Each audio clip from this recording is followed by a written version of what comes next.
السلام علیکم ورحمۃ اللہ وبرکاتہ۔ الحمدللہ والصلاۃ والسلام علی رسول اللہ۔ لیکچر نمبر 5 ہے سورۃ النساء، سورۃ نمبر 4۔ ہمارے سیشن بحمداللہ تعالی چل رہا تھا قرآن کریم کی سورتوں کے نام کے معنی اور ان ناموں سے ریلیٹڈ اہم واقعہ کیا ہے یا اہم مسئلہ کیا ہے۔ دیکھیں، سورۃ النساء کے متعلق جاننے سے پہلے ہمیں یہ جاننا ہے کہ سورۃ النساء کے اندر اللہ تعالیٰ نے لفظ صرف نساء جو ہے تقریباً 20 دفعہ ریپیٹ کیا ہے، اور 20 دفعہ ریپیٹ کرنا اس بات کا بولتا ہوا ثبوت ہے کہ اللہ تعالیٰ نے عورتوں کو کتنے کو تحفظات دیے ہیں اسلام میں، اور پھر ان 20 اہم مواقع کو اچھے طریقے سے پڑھنا ان کے لیے کافی وقت درکار ہے۔ لیکن ہم ان میں سے چند اہم مقامات کا مطالعہ کریں گے، لیکن ان چند اہم مقامات کا مطالعہ کرنے کے لیے بھی بہت سے لیکچرز درکار ہیں، تو ہم انشاءاللہ 2-3 لیکچرز میں اسے کور کرنے کی کوشش کریں گے۔ آج کی لیکچر میں سب سے پہلے اہم چیز جو جاننی ہے ہمیں وہ یہ ہے کہ نساء کا معنی کیا ہے۔ دیکھیں، ایک لفظ ہے امرأتن۔ امرأتن جو ہے اس کا معنی یہ واحد ہے، اس کا معنی ہے عورت، اور اس کی جمع ہے من غیر لفظ، ایسی جمع جو بغیر اس لفظ سے لی گئی ہے، یعنی اس کی جمع ہے نساء، عورتیں۔ تو عورتوں کے متعلق اس میں اہم مسائل اور اسلام نے جو عورتوں کو تحفظات دی ہیں وہ اس صورت میں اللہ تعالیٰ نے ایڈریس کیے ہوں گے۔ obvious بات ہے جو اس کے معنی اور اس کے لفظ سے سمجھ آ رہی ہے۔ تو سب سے پہلی آیت مبارکہ میں اللہ تعالیٰ نے تخلیق عورت کے متعلق بات کی ہے کہ عورت کو کس طریقے سے تخلیق کیا گیا ہے، اور پھر اسی کے ساتھ اللہ تعالیٰ نے تخلیق عورت کے ساتھ جو ہے وہ تخلیق نوع انسانی کہ نوع انسانی کی بڑھوتری جو ہے وہ اللہ تعالیٰ نے کس طرح ممکن بنائی ہے اس کے متعلق اللہ تعالیٰ نے بات کی ہے، جہاں پہ اللہ تعالیٰ نے سب سے پہلے نساء کا لفظ استعمال کیا، وہ آیت نمبر 1 میں اللہ تعالیٰ نے استعمال کیا ہے۔ اس بارے میں سب سے اہم چیز جو سمجھنی ہے وہ یہ ہے کہ دیکھیں، آدم علیہ السلام کو تو اللہ تعالیٰ نے اپنے ہاتھوں سے بنایا ہے، اللہ تعالیٰ نے خود تخلیق کیا ہے۔ اگر اس چیز کو ہم پڑھنا چاہتے ہیں اور اس کا ثبوت چاہتے ہیں اور کوئی اس بارے میں انٹرسٹڈ ہے تو قرآن کریم کے بہت سے مقامات اس کی آگہی فراہم کرتے ہیں، اور حدیث مبارکہ کا مجموعہ بھی اس کی اہم جو ہے نا اس کی جو ہے انفارمیشن ہمیں دیتا ہے۔ تو قرآن کریم میں اگر آپ پڑھنا چاہتے ہیں، قرآن کریم میں ایک جگہ آپ کے سامنے رکھ دیتا ہوں۔ سورۃ بقرہ اگر آپ مطالعہ کریں، سورۃ نمبر 2 ہے، اللہ تعالیٰ نے آیت نمبر 30 سے 38 تک اس میں جو ہے وہ جناب آدم علیہ السلام یعنی آدم علیہ السلام کی جو تخلیق ہے اس کے متعلق اللہ تعالیٰ نے بات کی ہے، اور اسی طریقے سے آدم علیہ السلام کو اللہ تعالیٰ نے اپنے ہاتھوں سے بنایا۔ اس کے بارے میں صحیح البخاری میں آپ پڑھ سکتے ہیں۔ صحیح البخاری میں جناب ابو ہریرہ رضی اللہ تعالی عنہ سے روایت ہے، حدیث نمبر 3340 ہے، اس میں یہ بات صراحتاً موجود ہے۔ عورت کی تخلیق کیسے ہوئی، اس کی تخلیق کو جاننے کے لیے ہمیں سورۃ النساء ورس نمبر 1 سورۃ نمبر 4 کا مطالعہ کرنا۔ اللہ تعالیٰ فرماتے ہیں، یا ایھا الناس، اے لوگو، اتقوا ربکم، اللہ تعالیٰ کا تقوی، اللہ کا خوف اپنے دل میں اختیار کرو۔ الذی خلقکم من نفس واحدہ، اللہ وہ ذات ہے جس نے تمہیں ایک جان سے پیدا کیا، یعنی جناب آدم علیہ السلام کو اللہ تعالیٰ نے اپنے ہاتھوں سے بنایا، پھر اس جان سے اللہ تعالیٰ نے پیدا کیا۔ فرمایا وخلق منھا زوجھا، ایک جان کو پیدا کیا جناب آدم کو، وخلق منھا زوجھا، پھر اس سے، اس جان سے یعنی آدم سے پھر اللہ تعالیٰ نے ان کی بیوی کو بنایا جناب حوا علیہ السلام کو۔ تو اس بات سے، اس آیت سے یہ بات سمجھ آ گئی صراحتاً کہ اللہ تعالیٰ فرما رہے ہیں کہ میں نے حوا کو یعنی عورت کو جناب آدم ہی سے پیدا کیا۔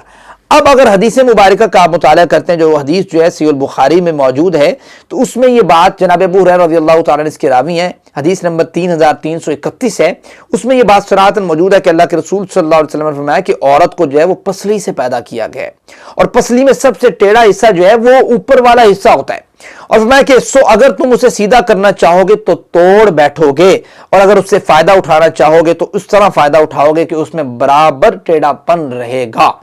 تو اس سے یہ بات سمجھ آتی ہے کہ حدیث مبارکہ سے یہ بات سمجھ آ گئی کہ اللہ تعالیٰ نے جناب آدم کی بیوی عورت یعنی جناب حوا علیہ السلام کو آدم علیہ السلام سے پیدا تو کیا، جو قرآن کریم سے صراحت موجود ہے۔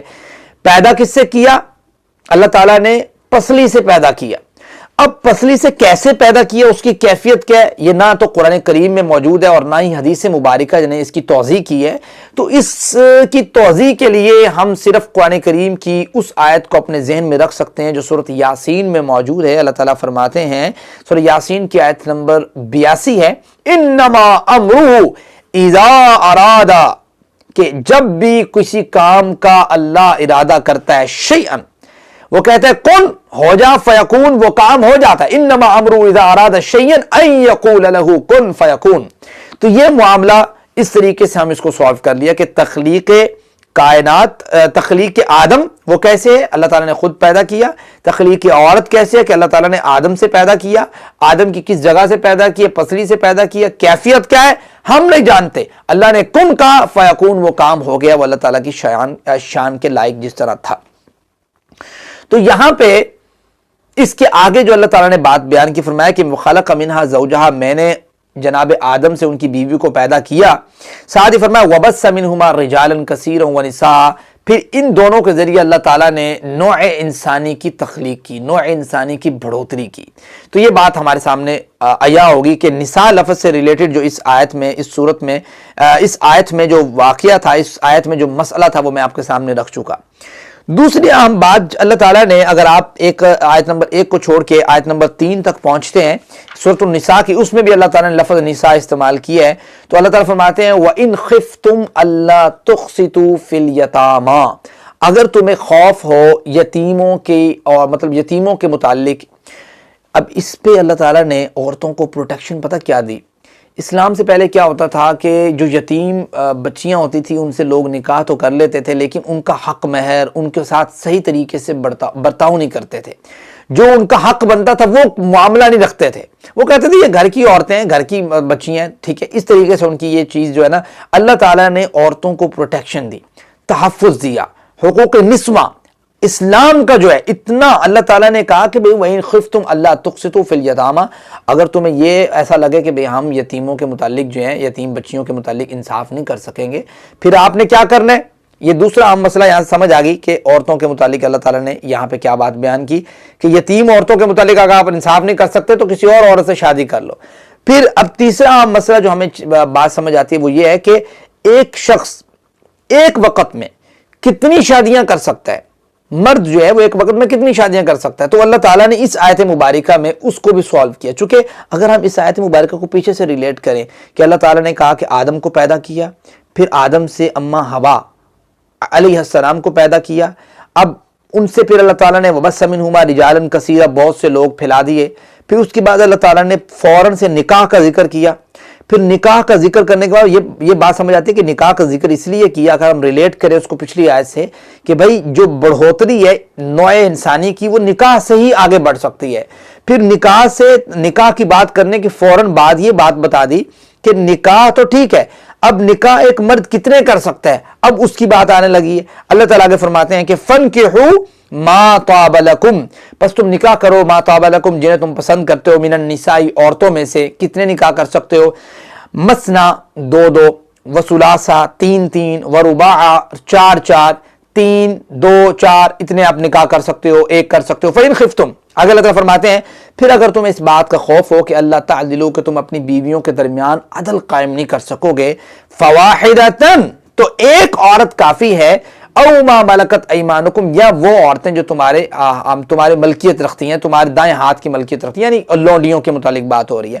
ذالک ادنی اللہ تعولوا، یہ اسے بہتر ہے کہ تم ان کے درمیان ناانصافی کرو، یہ اسے بہتر ہے کہ تم ایک عورت سے نکاح کر لو۔ تو یہاں پہ آپ اس بات کو ذہن میں رکھیں کہ اس آیت مبارکہ سے جناب ابن عباس رضی اللہ تعالیٰ عنہ اور جمہور علماء جو ہے وہ اس بات کے قائل ہیں، فرماتے ہیں کہ 4 سے زیادہ بیک وقت میں ایک مرد نکاح نہیں کر سکتا۔ یہ آیت اس پہ واضح نص ہے، اور جو اللہ کے رسول صلی اللہ علیہ وسلم نے زیادہ نکاح کیے تھے وہ اللہ کے وسلم کا خاصہ تھا۔ یہ ابن عباس رضی اللہ تعالیٰ عنہ اور جمہور علماء کا موقف ہے، اور امام شافعی رحمہ اللہ تعالیٰ فرماتے ہیں کہ یہ چیز جو ہے وہ سنت سے بصراحت ثابت ہے کہ 4 سے زیادہ نکاح ایک مرد ایک وقت میں نہیں کر سکتا۔ اسی طریقے سے امام ابن کثیر رأس المفسرین رحمہ اللہ تعالیٰ فرماتے ہیں کہ شافعی رحمہ اللہ کا جو موقف ہے کہ 4 سے زیادہ نکاح ایک وقت میں نہیں کیے جا سکتے، یہ موقف بالکل ان کا ٹھیک ہے، اور یہ امت کا اجماع ہے اس بات پہ۔ اور یہ دیکھیں قرآن کریم کی واضح نص موجود ہے، اور پھر حدیث مبارکہ سے بھی اس طرح کے واقعات موجود ہیں۔ حدیث میں آپ کے سامنے ایک رکھ دیتا ہوں، ایک صحابی کا واقعہ رکھ دیتا ہوں، مزید صحابہ کا واقعہ پڑھنے کے لیے آپ امام ابن کثیر جو ہے اس کا مطالعہ کر سکتے ہیں۔ ایک واقعہ میں آپ کے سامنے دلیل کے طور پر رکھنا چاہتا ہوں کہ قرآن کریم کی نص سے تو یہ بات ثابت ہوگی کہ ایک وقت میں 4 سے زیادہ نکاح جائز نہیں ہے ایک مرد کے لیے، تو حدیث مبارکہ سے بھی یہ چیز ثابت ہے۔ مسند احمد کی حدیث نمبر 4630 ہے، اور ابن ماجہ کی حدیث نمبر 1953 ہے، اور اس کے راوی ہیں جناب ابن عمر رضی اللہ تعالی عنہ، اور اس حدیث کو امام البانی نے صحیح کہا ہے۔ اور حدیث کیا ہے کہ غیلان بن سلمہ ثقفی رضی اللہ تعالی عنہ صحابی رسول ہیں کہ جب یہ مسلمان ہوئے تو ان کے نکاح میں 10 عورتیں تھیں۔ اللہ کے رسول صلی اللہ علیہ وسلم نے فرمایا کہ ان میں سے 4 کا انتخاب کر لو۔ اس حدیث مبارکہ سے اور قرآن کریم کی اس آیت مبارکہ سے واضح نص موجود ہے، امت کا اجماع بھی ذکر کیا امام ابن کثیر نے، امام شافعی نے بصراحت ذکر کیا، امام ابن عباس رضی اللہ تعالیٰ، یہ تمام چیزیں بصراحت ہمیں سمجھ آتی ہے کہ 4 سے زیادہ بیک وقت میں ایک مرد جو ہے وہ نکاح نہیں کروا سکتا۔ اللہ کے وسلم کا وہ خاصہ تھا کہ اللہ کے رسول نے 4 سے زیادہ نکاح کروائے ہیں۔ تو اس میں اب ایک اور اہم مسئلہ بھی ہے، وہ بھی کلیئرٹی کے ساتھ سمجھنا بڑا لازمی ہے، وہ یہ ہے کہ اللہ تعالیٰ یہاں پہ آگے فرما رہے ہیں کہ فَإِنْ خِفْتُمْ أَلَّا تَعْدِلُوا، لوگ اس کا معنی لیتے ہیں غلط، اس وجہ سے اس مسئلے کو سمجھنا بہت ضروری ہے کہ فَإِنْ خِفْتُمْ أَلَّا تَعْدِلُوا فَوَاحِدَةً، کہ اگر تمہیں خوف ہو کہ تم عدل نہیں کر سکو گے 2 3 4 بیویوں کے درمیان تو ایک عورت ہی کافی ہے، تو وہ اس آیت مبارکہ کو پیش کر کے جو ہے وہ ٹونٹ کر رہے ہوتے ہیں، یا ایسے سمجھ لیں کہ وہ طنز کر رہے ہوتے ہیں کہ دیکھیں جی ہم تو عدل ہی نہیں کر سکتے بھائی، ٹھیک ہے، ہم تو یہی نہیں کر سکتے، اس طرح کی بات کرتے ہیں۔ اور ساتھ پھر اسی صورت کی ایک اور آیت مبارک ہے جو سورۃ نساء کی آیت نمبر 129 ہے کہ وَلَن تَسْتَطِيعُوا، اللہ تعالیٰ فرماتے ہیں کہ ہرگز نہیں تم استطاعت رکھ سکتے ان تعدلوا بین النساء، کہ تم عورتوں کے درمیان عدل قائم کر سکو۔ تو بعض لوگ کہتے ہیں دیکھیں جی اللہ تعالیٰ نے یہاں پہ بیان کیا کہ تم عورتوں کے درمیان عدل قائم نہیں کر سکتے، انصاف نہیں کر سکتے، یہ بھی بات واضح ہے۔ اور پھر اس آیت میں اللہ فرماتے ہیں فَإِنْ خِفْتُمْ أَلَّا تَعْدِلُوا، کہ اگر تمہیں انصاف کرنے کا نا انصافی کا خدشہ ہو تم ایک کروا لو۔ تو اب بعض لوگ پھر یہ اس بات سے یہ معنی نکالتے ہیں دیکھیں جی یہاں پہ چونکہ یہ بات ہوئی اس وجہ سے ایک سے زیادہ نکاح نہیں کروانا چاہیے۔ دیکھیں ایک سے زیادہ نکاح جو ہے وہ اللہ کے وسلم کی سنت بھی ہے اور صحابہ کرام کی سنت بھی ہے۔ اب اس آیت کا معنی سمجھے، اس آیت کا معنی یہ نہیں ہے جو لوگوں نے لے لیا ہے، اس آیت کا معنی تو اسی طریقے سے لیا گیا جس طریقے سے ایک شخص جیسے مشہور ہے نا، شخص نے کہا کہ قرآن کریم میں کہ لا تقربوا الصلاۃ، کہ بھائی نماز کے قریب نہ جاؤ، اور وہ لا تقربوا الصلاۃ سے آگے جو آیت تھی وہ نہیں پڑھی کہ وانتم سکارا، کہ بھائی جس حالت نشے کی حالت میں آپ نے نہیں جانا۔ بات سمجھتے ہیں، جب یہ شراب کا معاملہ تھا کہ وہ حلال تھی، وہ سارا معاملہ آپ جانتے ہیں، تو اسی طریقے سے اس آیت کے ساتھ بھی یہی کیا گیا ہے۔ یہ جو دوسری آیت مبارک ہے اسی سورت کی آیت نمبر 129، اس میں اللہ تعالیٰ نے، آپ اس پوری آیت کو پڑھیں، اس میں اللہ تعالیٰ نے بتایا ہے کہ بھئی ناانصافی کس بات میں ہوتی ہے اور کس بات میں آپ عدل نہیں کر سکتے۔ کچھ چیزیں فطرتاً ہوتی ہے کہ انسان جتنی مرضی کوشش کر لے وہ فطرتاً انسان کے اندر موجود ہوتی ہے، وہ کر ہی نہیں سکتا اس میں۔ میں آپ کو اس کی مثال بھی دیتا ہوں۔ مثال آپ اس کی اس طرح لیں کہ بعض چیزیں فطرتاً ہیں، وہ انسان کوشش کرنے کے باوجود بھی اس میں غلطی میں شکار ہو جاتا ہے۔ وہ یہ ہے کہ اب انسان کے دل میں برے خیالات کا پیدا ہونا، یہ انسان کے جو ہے نا وہ طاقت اور پاور میں موجود نہیں ہے۔ آپ کو پتہ ہے وہ سورۃ بقرہ کی وہ جو آخری رکوع ہے وہ جب نازل ہوا نا، ان کی وہ پہلے نے کہا کہ وَإِن تُبْدُوا شَيْئًا أَوْ تُخْفُوهُ يَعْلَمْهُ اللَّهُ، کہ تم جو چیزیں ظاہر کرتے ہو چھپاتے ہو تو اللہ تعالیٰ اسے خوب جانتا ہے، یعنی اللہ تعالیٰ اس کا حساب کتاب لے گا، یحاسبکم، وہ سارے آیت مبارکہ۔ پھر وہ صحابہ کرام پریشان ہوئے، اللہ کے رسول یہ کیا مطلب اللہ تعالیٰ اس چیز کا بھی حساب لے گا جو ہمارے دل میں چیزیں پیدا ہوتی ہیں۔ تو اللہ تعالیٰ نے پھر آخر قرآن مجید میں یہ بات نازل کی، آخری آیت مبارکہ سورہ بقرہ کی کہ لا یکلف اللہ نفسا الا وسعها لها ما کسبت وعلیہا ما اکتسبت ربنا لا تؤاخذنا ان نسینا واخطانا ربنا ولا تحمل علینا، وہ ساری بات اللہ تعالیٰ نے بیان کی کہ بھی اللہ تعالیٰ کسی کے اوپر بوجھ نہیں ڈالتا اس سے زیادہ کہ بھی انسان کی طاقت نہ موجود ہو۔ تو کچھ چیزیں فطرتاً ہوتی ہیں کہ انسان اپنے دل کو کنٹرول نہیں کر سکتا، غلط خیالات آتے ہیں فوراً سے کنٹرول کرنے کی کوشش کرے تو تب کنٹرول ہوتا ہے۔ تو اسی طریقے سے بعض چیزیں ہوتی ہیں عدل انسان کرنے کی کوشش کرے، لیکن عدل سے مراد کیا ہے وہ اس آیت مبارکہ کے ترجمے کے بعد میں آپ کے سامنے رکھتا ہوں۔ اللہ تعالیٰ فرماتے ہیں کہ وَلَن تَسْتَطِيعُوا، ہرگز نہیں تم استطاعت رکھتے ان تعدلوا بین النساء، کہ تم اپنی عورتوں کے درمیان، اپنی بیویوں کے درمیان عدل قائم کر سکو، وَلَوْ حَرَصْتُمْ، اگرچہ تم حریص ہو، تمہاری خواہش بھی ہو کہ نہیں یار میں نے اپنی عورتوں کے درمیان، اپنی بیویوں کے درمیان عدل قائم کرنا ہے، انصاف رکھنا ہے، تمہاری خواہش بھی ہو تب بھی تم انصاف نہیں قائم کر سکتے۔ فرمایا فَلَا تَمِيلُوا، پس نہ تم مائل ہونا، كُلَّ الْمَيْلِ، مکمل مائل ہونا۔ کیا معنی ہے ناانصافی کا؟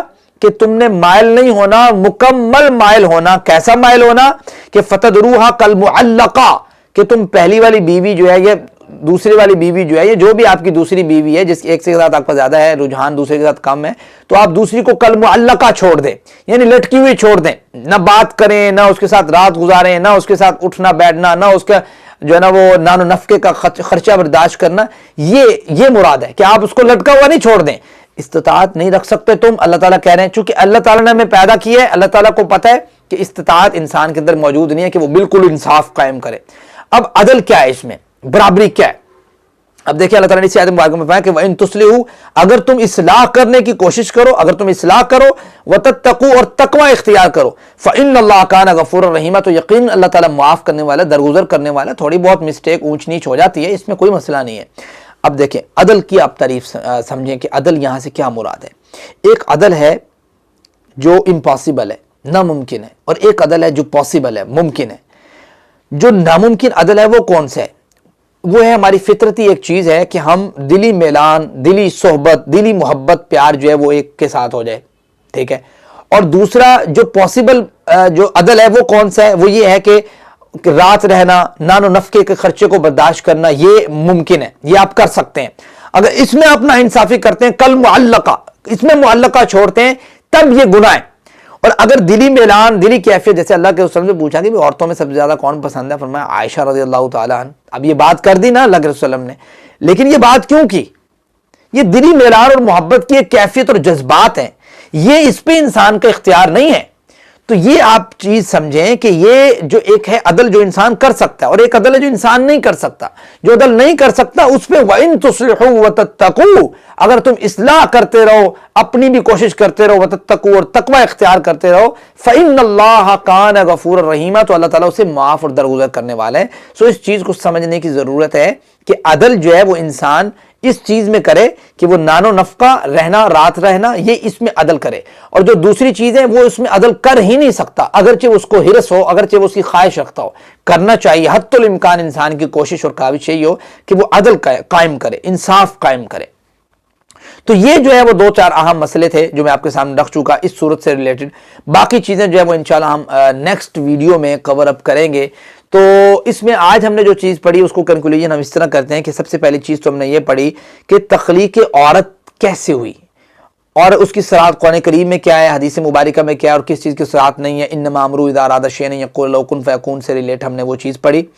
پھر ہم نے عورتوں کے تحفظ کے لیے اللہ کے رسول صلی اللہ علیہ وسلم نے اور اللہ تعالیٰ نے جو یہ بات نازل کی کہ وَإِنْ خِفْتُمْ أَلَّا تُقْسِطُوا فِي الْيَتَامَىٰ، کہ بھئی یتیم، اگر آپ یتیم کو اپنے نکاح میں لے لیتے اور آپ ناانصافی کا خدشہ ہے آپ کو، آپ ناانصافی کر بیٹھو، یا آپ صحیح طریقے سے حق مہر نہ دو، صحیح طریقے سے ٹائم نہ دو، تو پھر آپ یتیم عورتوں سے خود نکاح نہ کرو، جو آپ کی یتیم بتییں یا بھانجی جو بھی آپ یتیم، آپ ان سے نکاح نہ کریں۔